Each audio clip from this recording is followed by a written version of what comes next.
Assalamu alaikum dear students. I am Ms. Hajra Said and welcome you all in your online mathematics class. We are going through chapter number 7. Today we will define angle in standard position, quadrantal angles. We will discuss the signs of trigonometric ratios in different quadrants. Then we shall be doing exercise 7.3. Moreover, we will learn some important trigonometric identities,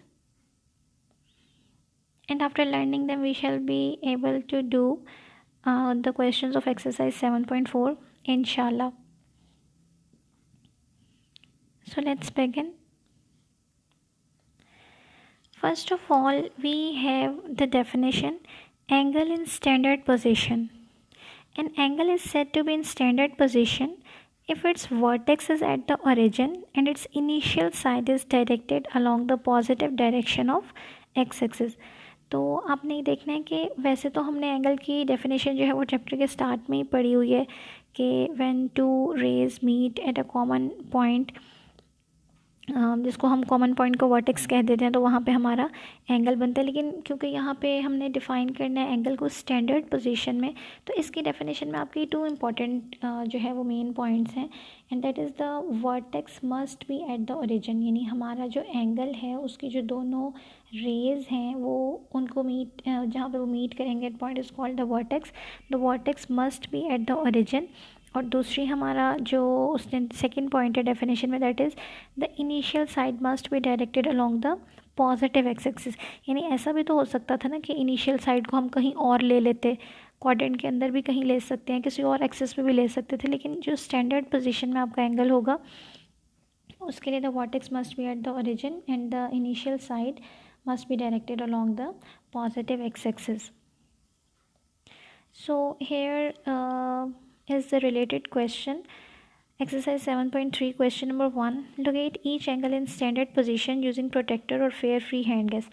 उससे क्या आपने angle draw करना है. अब चाहे तो protector से exact measurement के साथ ड्रॉ कर लें, या फिर आप इसको फेयर फ्री हैंड गेस जो है वो हम भी कर सकते हैं. तो because I was making it on the whiteboard, so I haven't use the protractor. मैंने इसको हैंड गेस से ही ड्रॉ किया. आप ये देखेंगे 780 डिग्री का एंगल हमने बनाना है, तो यहाँ हमें को टर्मिनल एंगल्स का कंसेप्ट यूज़ करना पड़ेगा. Coterminal angles are those having the same initial and terminal sides. जैसे फॉर एग्जांपल मैं आपको कहती हूँ कि 780 डिग्री है, तो हमने जो अपना प्रोटेक्टर देखा होता है उसके ऊपर रीडिंग हमारी 180 डिग्री तक होती है. और इसके अलावा हमने जो है एंगल ग्रेटर देन 180 भी ड्रॉ करने सीखे हुए हैं. 5th-6th में हमने ये चीज़ें पढ़ी होती हैं, तो वो रिफ्लेक्स एंगल होता है, उसको हम भी ड्रॉ कर सकते हैं. लेकिन यहाँ पे जो हमारी एंगल की रीडिंग है जो इस वक्त हमने ड्रॉ करना है, दैट इज़ ग्रेटर देन 360. वो 360 डिग्री से भी ज़्यादा है. तो जब आपकी 360 डिग्री से ज़्यादा रीडिंग होती है ना, तो आपने उसको, अगर 360 की एक पूरी रोटेशन बन रही है तो वो ले लें, उससे आगे जितना है उसको ड्रॉ कर दें. फिर अगर आपकी जो है वो 360 को डबल करते हैं हम, 720 आ जाएगा. क्योंकि 720 से भी ज़्यादा तो आप 2 कंप्लीट रोटेशंस ले लें और जो आपकी बाकी रीडिंग है उसको हम ड्रॉ कर देंगे. तो यहाँ आप देखें आपका 780 डिग्री है. 780 डिग्री का मतलब है कि 720 डिग्री तक तो मेरे पास 2 कंप्लीट रोटेशंस आ जाएंगी 360 डिग्री की, और रिमेनिंग मेरे पास 60 डिग्री बनेगा, तो उसको हम ड्रॉ कर लेंगे. तो यहाँ आप देख सकते हैं कि मैंने एक फर्स्ट जो रोटेशन है ना वो मैंने ली हुई है, ब्लू से ड्रॉ की हुई है, that is the complete 360 degree. उसके बाद मैंने नेक्स्ट रोटेशन लिया उसी इनिशियल साइड से, वो रेड में ड्रॉ किया हुआ है 360 डिग्री. तो 360 और 360 आपका 720 डिग्री हो जाएगा. और बेसिकली जो मैं एंगल ड्रॉ करना चाहती हूँ दैट इज़ 780 डिग्री. तो जो रिमेनिंग 60 डिग्री आप उसको प्रोटेक्टर से ड्रॉ कर लें, वहाँ लाइन मार्क कर दें, तो आपका जो कंप्लीट एंगल है वो आपका हो जाएगा 780 डिग्री. यानी 780 डिग्री जो है दैट इज़ को टर्मिनल विद 60 डिग्री, क्योंकि 780 में से 2 रोटेशंस के बाद 60 डिग्री बचा था. तो 60 degree and 780 are the basically coterminal angles. तो हम ये कह सकते हैं कि पॉजिटिव को टर्मिनल एंगल जो है वो हमारा 60 डिग्री होगा, और जो नेगेटिव को टर्मिनल एंगल है वो हमारा 360 में से माइनस करेंगे तो आ जाएगा 300. यानी नेगेटिव को terminal angle will be -300 degree. तो आपको ये कलर स्कीम करने की ज़रूरत नहीं, आपने सीधा सीधा ड्रॉ करना ही। मैंने आपकी अंडरस्टैंडिंग के लिए जो है वो कलर स्कीम की थी कि ब्लू से जो 360 डिग्री है that is one rotation, and red से जो है वो that is the second complete rotation. उसके बाद जो रिमेनिंग एंगल है आप उसको ड्रॉ कर सकते हैं। Next we have quadrantal angles. तो अभी तक हमने ये देखा है कि हमारा जो एक्स एक्सिस और वाई एक्सिस है वो हमारे प्लेन को 4 क्वाड्रेंट्स में डिवाइड करते हैं। From 0 to 90 we have first quadrant, 90 to 180 we have second quadrant, 180 to 270 we have the third quadrant, and from 270 to 360 degree we have the fourth quadrant. तो अगर कोई एंगल 0 से 90 के दरमियान में है तो हम कहते देंगे वो फर्स्ट क्वाड्रेंट पे लाई करता है। अगर 90 से 180 के दरमियान में तो हम कह देंगे कि सेकेंड क्वाड्रेंट में, और इसी तरह से अगर 180 से 270 के दरमियान में तो हम कह देंगे कि ये थर्ड क्वाड्रेंट में लाई करता है, और so on in the fourth quadrant. लेकिन अब ये है कि अगर कोई एंगल हमारा बिल्कुल पूरा 90 डिग्री का है तो वो किस क्वाड्रेंट में काउंट होगा? आया that comes in the first quadrant और इन द सेकेंड क्वाड्रेंट। या अगर कोई हमारा एंगल 180 डिग्री का है, कंप्लीट उसी लाइन पे फॉल कर रहा है 180 डिग्री के ऊपर, तो वो कहाँ जाएगा? सेकेंड क्वाड्रेंट में या थर्ड क्वाड्रेंट में?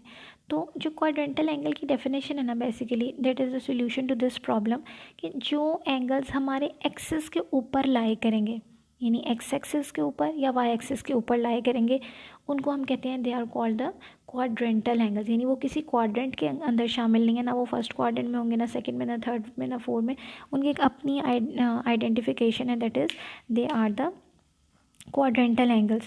So we can here say that if the terminal side of an angle in standard position falls on x-axis or y-axis, then it is called the quadrantal angle. So 90 degree, 180 degree, 270 degree and 360 degree are the quadrantal angles. तो यहाँ figure में मैंने draw भी किए हैं। आप ये देखेंगे जो फर्स्ट वाला एंगल है उसकी terminal side that is lying on the Y axis, terminal side जो है वाई एक्सिस पे लाई करिए, तो वो एंगल आपका कितना डिग्री का बन रहा है? 90 डिग्री का। That is the quadrantal angle.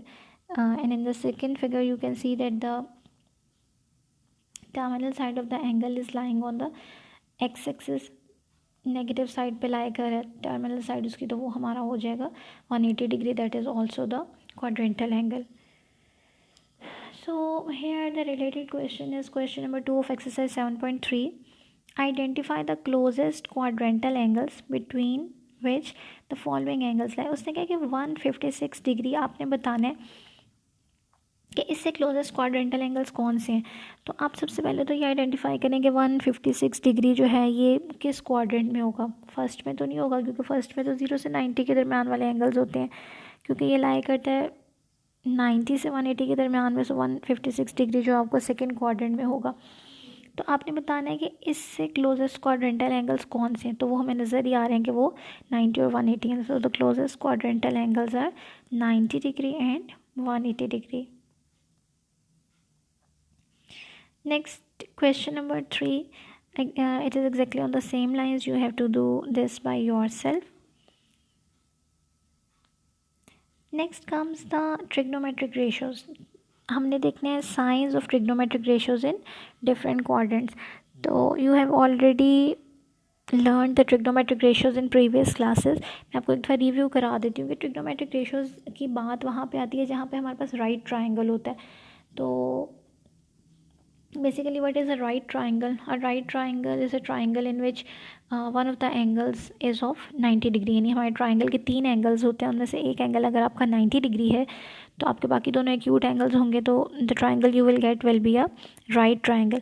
तो राइट ट्राइंगल में हम ये देखेंगे, एक तो हमें चीज़ क्लियर है कि एक एंगल 90 डिग्री का होता है, तो हमें ये पता होना चाहिए कि 90 के एंगल से जो ऑपोजिट साइड है that is called the hypotenuse.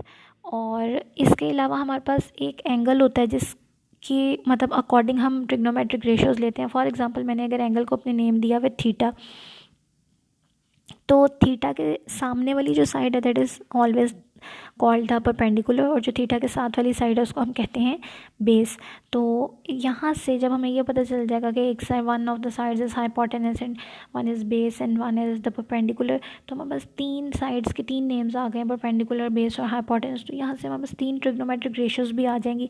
अगर मैं करती हूँ परपेंडिकुलर और hypotenuse, then we get the ratio that is called sin theta, and if we have the ratio of base and hypotenuse, we have base over hypotenuse, then we get the ratio as cos theta.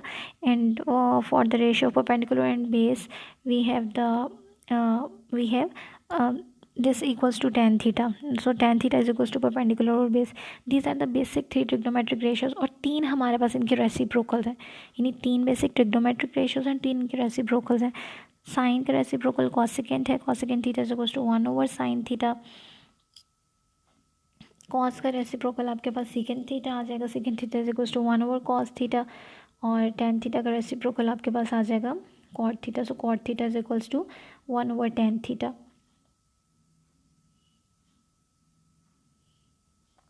तो यहाँ पे आपने देखना है कि signs of trigonometric ratios in different quadrants. हमने ये check करना है कि डिफरेंट ट्रिग्नोमेट्रिक रेशियोज के डिफरेंट क्वाड्रेंट्स में क्या क्या साइन होते हैं. We have 4 quadrants. तो आपने ये देखना है कि in the first quadrant we have all the trigonometric ratios positive. ये फर्स्ट क्वाड्रेंट में सारी ट्रिग्नोमेट्रिक रेशियोज का पॉजिटिव साइन होता है. Sine cos tan cosecant secant cot all will be having positive sign. In the second quadrant sine is having positive sign, बाकी सब negative होंगे, बाकी दोनों नेगेटिव होंगे कॉस और टेन. थर्ड क्वाड्रेंट में टेन पॉजिटिव होता है, फोर्थ क्वाड्रेंट में कॉस पॉजिटिव होता है. अब ये आपने याद रखना है कि फर्स्ट क्वाड्रेंट में all trigonometric ratios are positive, second में साइन पॉजिटिव, थर्ड में टेन पॉजिटिव एंड फोर्थ में हमारा कॉस पॉजिटिव. अब आप बेशक अगर आपको वैसे याद हो जाता तो बहुत अच्छी बात है, अगर आपको नहीं वैसे याद होता तो आप इसका एक फ्रेज़ भी हमारे पास हम बना सकते हैं कि if we move from first quadrant to fourth quadrant in anti clockwise direction, so we have a phrase add sugar to coffee. Add का ए जो है that is for all, sugar का एस है दैट इज़ फॉर साइन, जो 2 का T है that is for tan, and coffee का जो सी है दैट इज़ फॉर कॉस. तो ऐड शुगर टू कॉफ़ी से भी आप याद रख सकते हैं कि अगर आपको वैसे ना याद रहे तो हम आपको ये पता हो कि फर्स्ट क्वाड्रेंट में सब ट्रिग्नोमेट्रिक रेशियोज पॉजिटिव हैं, and the second quadrant sine और उसका रेसिप्रोकल पॉजिटिव है, बाकी सब नेगेटिव हैं. थर्ड में टेन और उसका रेसिप्रोकल पॉजिटिव है, बाकी सब नेगेटिव. एंड फोर्थ क्वाड्रेंट में आपका कॉज और उसका रेसिप्रोकल पॉजिटिव होगा, और बाकी सब ट्रिग्नोमेट्रिक रेशियोज जो हैं वो नेगेटिव होंगी.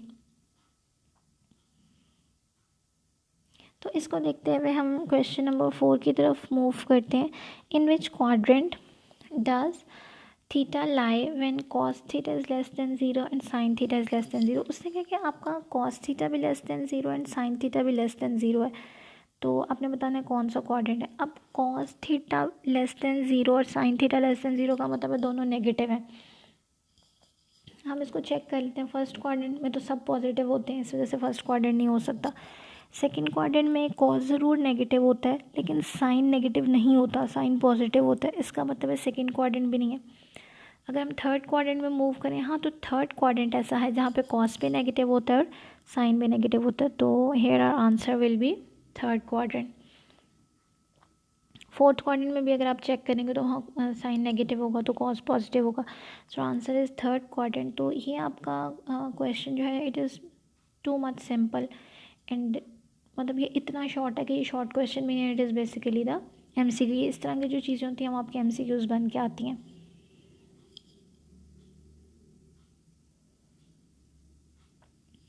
Now move towards question number 8.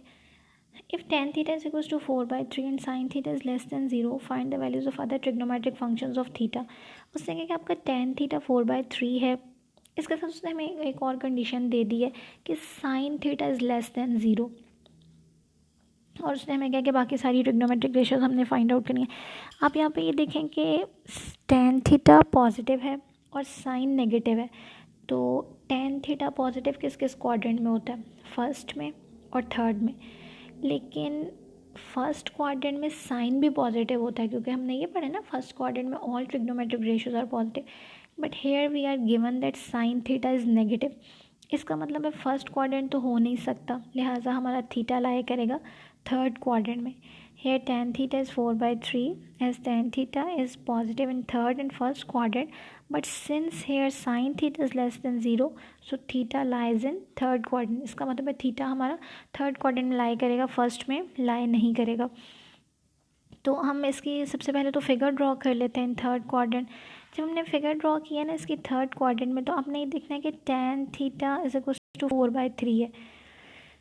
Basically tan theta is perpendicular और बेस, तो यहाँ पे हमें पता चल गई परपेंडिकुलर की वैल्यू दैट इज़ 4 और बेस की वैल्यू जो है वो हमें पता चल गई है 3। अगर मैंने परपेंडिकुलर को y का नेम दिया हुआ है तो हम अपनी फिगर को उसके अकॉर्डिंग सबसे पहले आप पॉइंट प्लॉट कर लें -3 -4। थर्ड क्वाड्रेंट में तो डेफिनेटली नेगेटिव होंगी दोनों वैल्यूज़, -3 -4 पॉइंट प्लॉट हो जाएगा। और थीटा के साथ वाली चीज़ बेस है, उसको एक्स का नाम दिया, वो -3 हो जाएगी। थीटा के सामने वाली परपेंडिकुलर है, आपकी हो जाएगी y इज इक्वल्स टू -4। और यहाँ पे हमारे पास एक साइड अननोन है दैट इज़ द हाइपोटेनस, उसको हमने r का नेम दिया हुआ है। तो जब भी आपके पास राइट ट्राइंगल होता है और हमें दो चीज़ें पता हो उसमें से दो साइड्स, तो तीसरी जो है वो हम फाइंड आउट कर सकते हैं using Pythagoras theorem. So here we have from the right triangle OMP hypotenuse is equals to perpendicular square plus base square which is equals to x square plus y square square root, और वो हमारे पास values put करेंगे तो आ जाएगा r is equals to 5, यानी hypotenuse की value जो है वो हमारे पास यहाँ आ गई है 5। तो as we know that sine theta is equals to perpendicular और हाइपोटेनस होता है, आप वैल्यूज पुट करोगे। परपेंडिकुलर को हमने y का नेम दिया हुआ है, हाइपोटेनस को r का दिया हुआ है। साइन थीटा की वैल्यू आ जाएगी -4/5 and we know that the reciprocal of sine is cosecant theta, तो वो डायरेक्टली आप लिख देंगे -5/4। And similarly we can see that cos theta is equals to base और हाइपोटेनस, बेस की जगह x रखेंगे, हाइपोटेनस की जगह r, वैल्यूज पुट करेंगे तो ये आ जाएगा -3/5 और यहाँ से आपका सेकेंड थीटा निकल आएगा -5/3।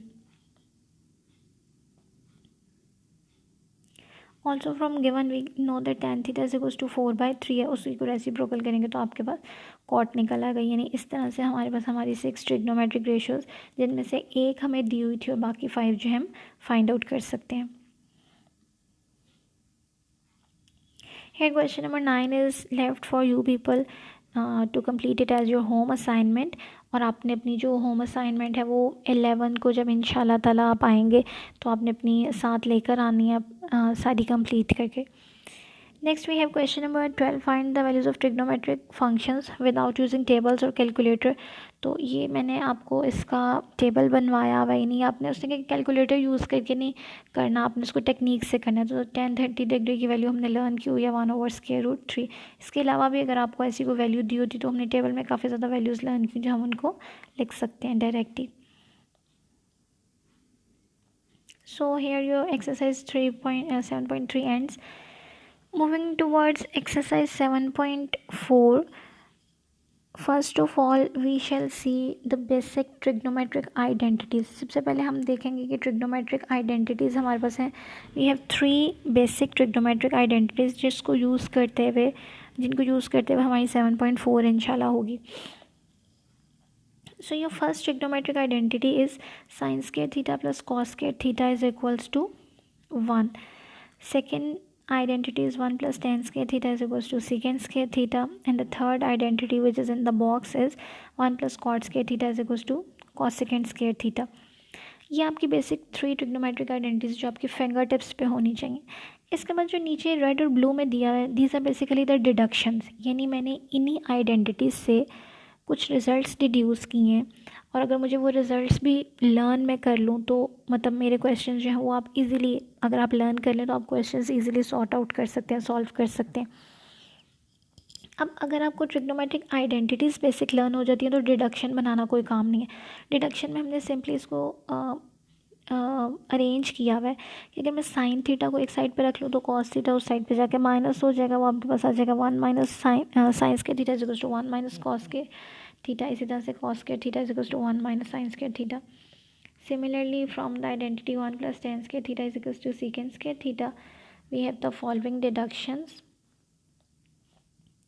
Secant square theta minus 1 is equals to tan square theta, and tan square theta minus secant square theta minus tan square theta is equals to 1।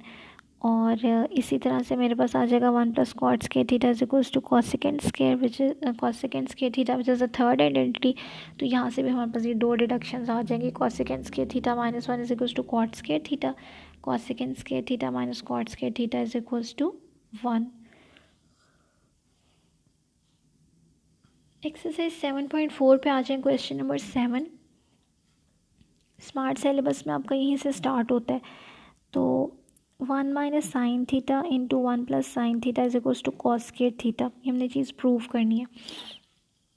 जब भी आपने कुछ प्रूव करना होता है ना, left hand side is equals to right hand side, तो आपने कोशिश ये करनी है कि आप वो साइड सेलेक्ट करें जिस पे आप कुछ ना कुछ वर्किंग कर सकें, कुछ ना कुछ अलजेब्राइक टेक्निक्स लग सकें या कुछ ना कुछ सिंप्लीफिकेशन हो सके। यानी a side that seems to be a bit complicated, you will have to select that. आपने वो साइड सेलेक्ट करनी है जो आपको थोड़ी सी कॉम्प्लिकेटेड लगेगी कि इस पर कुछ वर्कआउट करके इसको सिंप्लीफाई किया जा सकता है। तो यहाँ पे मैंने लेफ्ट हैंड साइड ले लिया 1 minus sine theta into 1 plus sine theta, वो लेंगे तो आप ये देखेंगे फॉर्मूला बन रहा है आपका a minus b a plus b का, which is equals to a square minus B square. तो यहाँ आप लिख सकते हैं it is equals to 1 minus sine square theta which is equals to cos square theta. ये आ जाएगी आपकी राइट हैंड साइड, क्योंकि अभी हमने ऊपर ये डिडक्शन पढ़ी थी कि 1 minus sine square theta is equals to cos square theta. लेकिन यहाँ पे ये बात मैं आपको बताती चलूँ कि जो डिडक्शन आपने या जो आइडेंटिटी आपने यूज़ करनी है, आपने उसको साइड पे मेंशन करना है। जैसे यहाँ ये साइड पे लिखा हुआ है ना कि हमने ये वाली यूज़ की, तो आपने ये साइड पे मेंशन करनी है कि हमने ये यूज़ की है।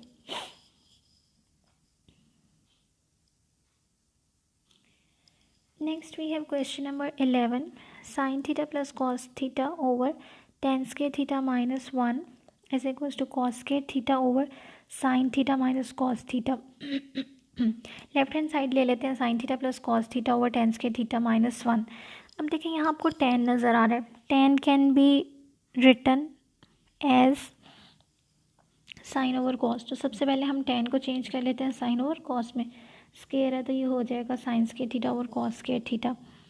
अब आप ये देखेंगे डिनोमिनेटर में मेरे पास फ्रैक्शन है, तो जब डिनोमिनेटर में फ्रैक्शन है तो आप डिनोमिनेटर में एलसीएम ले लें। डिनोमिनेटर में एलसीएम ले लें, वो आ जाएगा sine square theta minus cos square theta over cos square theta. वो कॉस स्क्वायर थीटा ऊपर चला जाएगा और आपका डिनोमिनेटर में रह जाएगा sine square theta minus cos square theta, which is basically वही बात आ जाएगी कि ये आपके पास है a square minus b square. It can be written as a minus B into A plus b. तो इसको आप लिख लें sign theta plus cos theta into sine theta minus cos theta. ऊपर नीचे से आपका sign theta plus cos theta cancel हो जाएगा और आपके पास बचेगा cos square theta over sine theta minus cos theta, which is your right hand side. Next come to question number 20. 1 plus sin theta over 1 minus sin theta minus 1 minus sin theta over 1 plus sin theta is equals to 4 tan theta secant theta. अब आप ये देखेंगे left hand side में बस 1 है और sine है, तो we have nothing here as such complicated कि हम इसको जो है वो किसी को चेंज कर सकें. यहाँ पे सिर्फ जो हम कर सकते हैं that is the LCM. We can here just take LCM. तो यहाँ पे हम एलसीएम ले लेते हैं 1 प्लस साइन थीटा और 1 minus sine theta minus 1 minus sine theta और 1 प्लस साइन थीटा. एलसीएम करेंगे तो डिनोमिनेटर वाली दोनों टर्म्स आ जाएंगी 1 minus sine theta into 1 plus sine theta, और न्यूमिनेटर में आपका हो जाएगा 1 plus sine theta into 1 plus sine theta minus 1 minus sine theta into 1 minus sine theta. अब आप ये देखें कि जो 1 minus sine theta into 1 minus sine theta है, ये बेसिकली बन गया 1 माइनस साइन थीटा का होल स्क्वायर. तो होल स्क्वायर का फॉर्मूला ओपन कर दें, a plus b whole square का फॉर्मूला ओपन करेंगे, a square plus b square plus 2ab. तो यहाँ पे हमारी एक टर्म जो है वो तो 1 आ रही है, तो हो जाएगा 1 plus sign square theta plus 2 sine theta. इसी तरह से दरम्यान में माइनस साइन आएगा. नेक्स्ट वाली आपकी है 1 minus sine theta into 1 minus sine theta, वो भी होल स्क्वायर का फॉर्मूला बन जाएगा. ओपन करेंगे तो आ जाएगा 1 plus sign square theta minus 2 sine theta. This is the case of numerator. Now if you focus on the denominator, you can see that here we have 1 minus sin theta into 1 plus sin theta, which can be written as 1 minus sin square theta. और ये जो denominator है ना 1 minus sine theta into 1 plus sine theta, अगर आप देखें तो ये आपका बेसिकली ये क्वेश्चन नंबर 7 ही है जो भी हमने किया है ना, क्वेश्चन नंबर 7. ये सकता आपका डिनोमिनेटर वही बन गया, 1 माइनस साइन स्क्वायर थीटा हो जाएगा. डिडक्शन यूज़ करेंगे तो कॉस स्क्वायर थीटा में चेंज हो जाएगा. न्यूमिनेटर को प्लस माइनस करेंगे तो आपका कैंसिल होकर आ जाएगा 2 sine theta plus 2 sine theta, which is equals to 4 sine theta. तो यानी आपके पास आया 4 sine theta over cos square theta.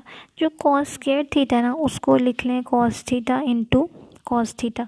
एक कॉस थीटा को साइन के नीचे लिख देते हैं और एक को हम वैसे लिख देते हैं 1 के नीचे। जो आपका sign theta over cos theta है वो बन जाएगा टेन थीटा, और जो आपका 1 ओवर कॉस थीटा है वो बन जाएगा आपका सीकेंड theta. So we will get 4 tan theta secant theta, which is our right hand side.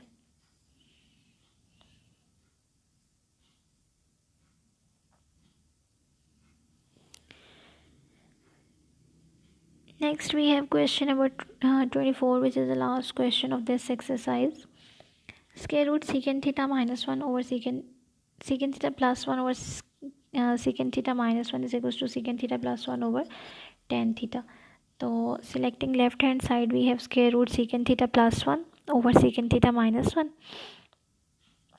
इसको आप रैशनलाइज कर दें या मल्टीप्लाई और डिवाइड करा दें secant theta plus 1 से, multiplying and dividing by secant theta plus 1, or we may say that multiplying numerator and denominator by secant theta plus 1. तो न्यूमरेटर में आप देखेंगे कि secant theta plus 1 का होल स्क्वायर हो जाएगा, और नीचे हम देखेंगे कि नीचे है secant theta minus 1 और secant theta plus 1, which can be written as, मतलब ये आपके पास बन गया a minus B into A plus B, which can be written as A square minus B square. तो ये आपके पास हो जाएगा सेकेंड स्क्र थीटा माइनस 1. और since we have just learn the deduction that secant square theta minus 1 is equals to tan square theta होगा. इसकी जगह लिख देंगे हम tan square theta. And you can see that यहाँ पे आप देखेंगे फोर्थ स्टेप में मेरे पास secant theta plus 1 whole square है और टेन स्क्वायर थीटा है और ऊपर स्क्वायर रूट है. यानी अगर मेरे स्क्वायर रूट और स्क्वायर जो हैं वो हम कैंसिल भी हो सकते हैं. तो अगर हम इनको कैंसिल कर दें तो हमारे पास रिमेनिंग बचेगा second theta plus 1 over tan theta, which is our right hand side. अगर आप इस क्वेश्चन में थोड़ा सा फोकस करें ना तो आपको लेफ़्ट हैंड साइड से राइट हैंड साइड तक जाने का थोड़ा सा आइडिया भी हो रहा है कि राइट हैंड साइड पे क्योंकि सेकेंड थीटा प्लस 1 है और लेफ्ट हैंड साइड पे second theta plus 1 square root है. तो हमने इसको सेकेंड थीटा प्लस 1 से इसलिए मल्टीप्लाई और डिवाइड किया करवाया है ताकि वो होल स्क्वायर बन जाए और स्क्वायर रूट कैंसिल होकर में राइट हैंड साइड मिल जाए. तो आपको जब थोड़ी सी प्रैक्टिस हो जाएगी तो आप खुद भी गेस मतलब आप कर सकते हैं कि यहाँ पर क्या टेक्निक अप्लाई करनी है. इस एक्सरसाइज का एक क्वेश्चन आपका जो है वो मैंने नहीं करवाया, वो आपने खुद करना है. That is your home assignment, उसको आपने कंप्लीट कर लेना है. And next we shall continue our 7th chapter with exercise 7.5 in our next lecture inshallah. Till then, take care.